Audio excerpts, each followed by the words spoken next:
Hello दोस्तों, कैसे हैं आप सभी। उम्मीद करता हूँ आप सभी बहुत ही अच्छे होंगे। तो आज के इस वीडियो में हम पढ़ने वाले हैं क्लास 11th केमिस्ट्री का 7वां चैप्टर जो है साम्यावस्था। तो साम्यावस्था ये चैप्टर है। इस चैप्टर का ये पहला टॉपिक हम पढ़ने वाले हैं जो है साम्यावस्था। तो साम्यावस्था किसे कहते हैं, इसका परिभाषा क्या होता है, पूरा हम डीप में डिस्कस करेंगे। अब मैं आपको विश्वास दिलाता हूं कि बहुत ही आसानी तरीके से आपको समझ में आएगा।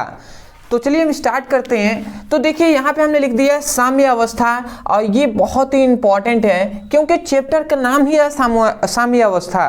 तो आप समझ सकते हैं कि साम्यावस्था जब चैप्टर का नाम है तो ये कितना इंपॉर्टेंट टॉपिक है।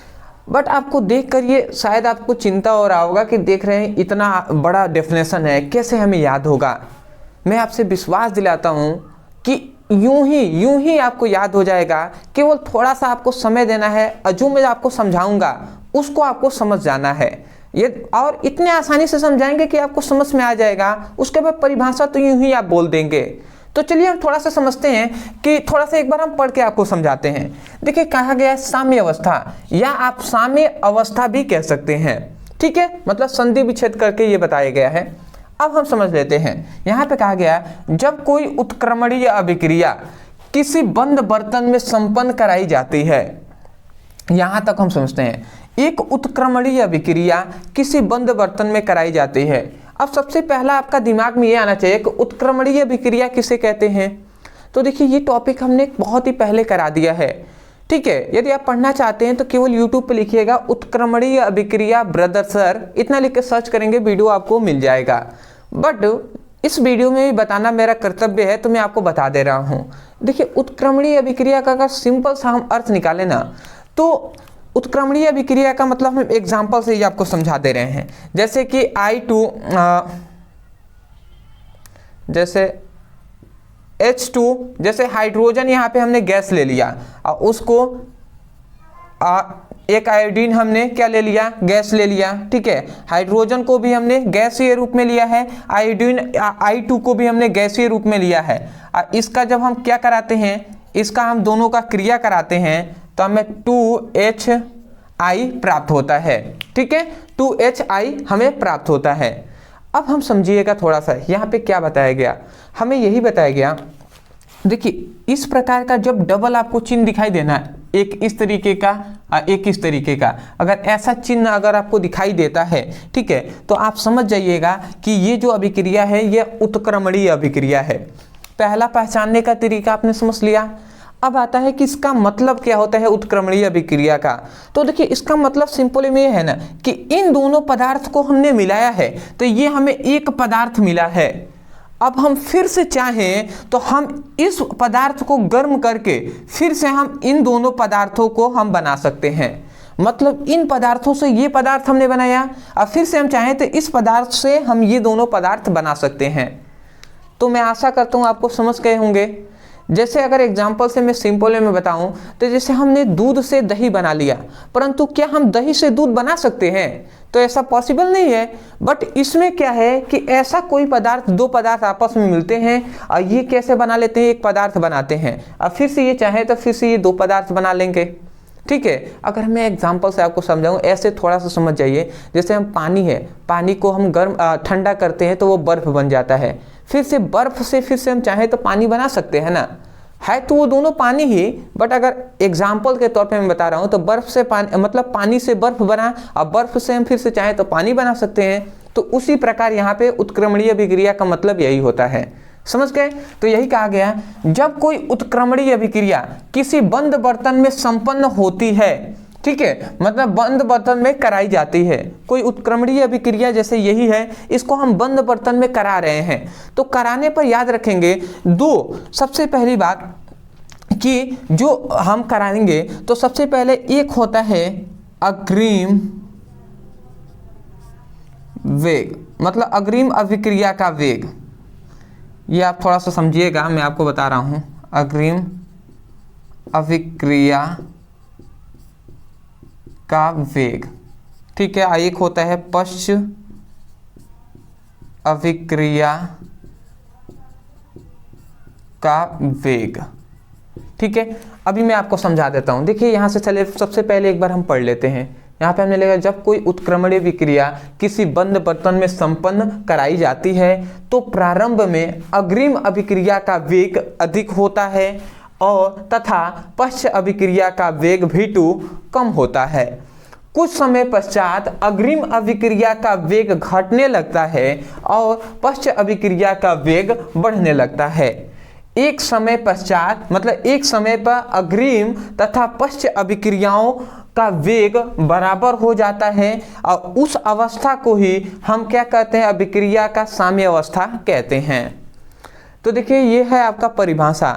कुछ ऐसे स्टूडेंट होंगे जिनको पढ़ के ही समझ में आ गया होगा कि क्या क्या हो रहा है, ठीक है, और नहीं आया है तो हम समझ लेते हैं। देखिए यहाँ पे ये बताया गया कि कोई उत्क्रमणीय अभिक्रिया है, इसको हम एक बंद बर्तन में करा रहे हैं। तो देखिए सबसे पहली बात तो देखिए ये जब दोनों को हम कराएंगे तो ये क्या होगा, इसमें चेंज होने लगेगा। तो ये जब इसमें बदल रहा है तो ये आगे की ओर रिएक्शन चल रहा है ना, इसमें से इसमें ये ओर जा रहा है, मतलब ये आगे की ओर अगर जा रहा है तो इसको हम अग्रिम अभिक्रिया कहते हैं, अग्रिम अभिक्रिया, ठीक है। तो ये आए और फिर से जब एक समय के पश्चात ये जब ज़्यादा बन जाएगा तो फिर से ये इसको बनने लगेगा, ठीक है। मतलब इधर से इधर जब बनेगा तो इसी को हम पश्च अभिक्रिया कहते हैं, मतलब ठीक विपरीत ओर बनने लगेगा जो पदार्थ। तो याद रखेंगे एक और बात कि उत्क्रमणीय अभिक्रिया कभी भी संपन्न नहीं होती है। जैसे ये दोनों पदार्थों से ये पदार्थ बन रहा है, अब जैसे ये बनना अभी संपन्न नहीं हुआ होगा, टोटल पूरे तरीके से बन नहीं गया होगा, तब तक क्या होगा, फिर से इससे ये दोनों बनने लगेंगे। मतलब ये अभिक्रिया कभी भी संपन्न नहीं होती है, ठीक है ना। तो वही बात यहाँ पे कहा गया कि देखिए सबसे पहले क्या होगा, जब इन दोनों को हम क्रिया कराएंगे तो सबसे पहले अग्रिम अभिक्रिया, मतलब सबसे पहले यही ना पदार्थ बनेगा। इसका मतलब अग्रिम अभिक्रिया, जो अग्रिम अभिक्रिया का वेग जो है v1, इसका मान क्या होगा, इसका मान बढ़ेगा, ठीक है। और ये फिर से अब जब ये बन रहा है, पहले ये बनेगा, उसके बाद ना ये फिर से स्टार्ट होगा पश्च अभिक्रिया वाला ये इसका। तो जब ये टोटल कुछ समय मतलब कुछ समय लगेगा, उसके बाद ये जब आधे से ऊपर बन गया होगा तो एक समय पर आएगा कि फिर से ये जब बनने लगेगा, मतलब पश्च अभिक्रिया की ओर चलने लगेगा अभिक्रिया। तो फिर से ये अब इसका पहले तो इसका वेग, जब इसका वेग बढ़ा हुआ था, ठीक है, अग्रिम अभिक्रिया का वेग, तो इसका वेग जो v2 है ये घटा हुआ था, ठीक है। फिर से एक समय आएगा कि उसके बाद जब ये 90% मान लेते हैं 90% बन गया है, तो उसके बाद अब इससे ये बनने लगेगा। तो उस समय पर अग्रिम अभिक्रिया इसका वेग घट जाएगा और फिर से इसका वेग क्या हो जाएगा, बढ़ जाएगा। और एक ऐसा अवस्था आएगा, एक ऐसा समय आएगा जिस पर क्या होगा, इन दोनों का अग्रिम अभिक्रिया का जो वेग है v1 और जो पश्च अभिक्रिया का वेग है v2, ये आपस में बराबर हो जाएंगे, ठीक है। तो जिस अवस्था पर ये दोनों अभिक्रिया, जिस अवस्था पर ये दोनों अभिक्रिया आपस में बराबर होते हैं, उस अवस्था को ही हम साम्य अवस्था कहते हैं। समझ में आया क्या बात हो रही है? तो यही है, डीप में हमने डिस्कस कर लिया आपको। मैं आशा करता हूँ समझ गए होंगे। आप यही कहेंगे कि जब कोई उत्क्रमणीय अभिक्रिया किसी बंद बर्तन में कराई जाती है तो प्रारंभ में अग्रिम अभिक्रिया का वेग बढ़ता है और पश्च अभिक्रिया का वेग घटता है, परंतु कुछ समय पश्चात अग्रिम अभिक्रिया का वेग घटने लगता है, जिसके कारण पश्च अभिक्रिया का वेग बढ़ने लगता है। और एक ऐसी अवस्था जिस पर अग्रिम अभिक्रिया का वेग v1, पश्च अभिक्रिया का वेग v2 आपस में बराबर हो जाते हैं, तो उस अवस्था को ही हम साम्य अवस्था कहते हैं। मैं आशा करता हूं कि यहीं से अगर आप समझ गए हैं ना, तो यहीं से डेफिनेशन बोल देंगे और इसको देखने की भी ज़रूरत नहीं पड़ेगी। फिर भी मैंने डेफिनेशन लिख दिया है, जिनको यहाँ से समझ में आ गया वो अपने शब्दों सब लिख लें, कोई दिक्कत नहीं है। समझ गए हैं तो आप अपने शब्दों में लिख सकते हैं, और जिनको थोड़ा सा कम समझ में आया है या उनको लिखने में परेशानी है तो वो यहाँ से देखकर भी लिख सकते हैं।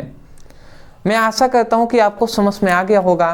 मैं यही कहूँगा, यदि आपको समझ में आया है तब जाकर वीडियो को लाइक कीजिएगा। चैनल पर नए होंगे तो चैनल को सब्सक्राइब कर दीजिएगा, क्योंकि आगे भी हम ऐसे ही कंटेंट प्रोवाइड आपको कराते रहेंगे। और यदि आपको समझ में आया है और यदि आप ही सपोर्ट नहीं करेंगे तो कैसे चलेगा।